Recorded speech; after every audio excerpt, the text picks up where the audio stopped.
In this video, I'm going to show you how to review your CCS Overdue with errors. On your Kidsoft Information Centre, on the right-hand side under your notifications, you will see the heading Attendances. If your service has any overdue with errors, you will see the number with a hyperlink with overdue with errors.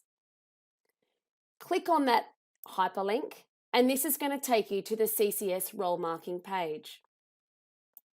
In the filter drop-down box, you're going to see a list of children underneath the heading Children with Overdue Attendances.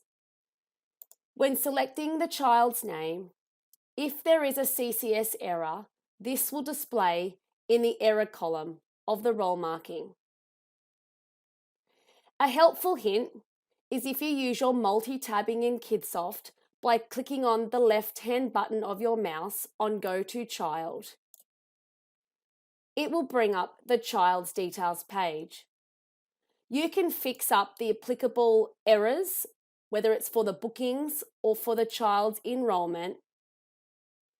Then switch back to the CCS Roll Marking tab, scroll to the bottom and click Save and Upload. This will submit the session reports to CCS for processing. Another helpful hint is to look at the clock.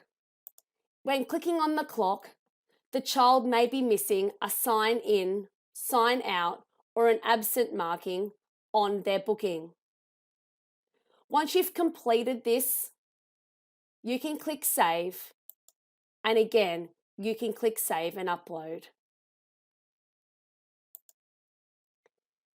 You may also like to look at our additional video tutorials in our YouTube channel for more tips on Kidsoft.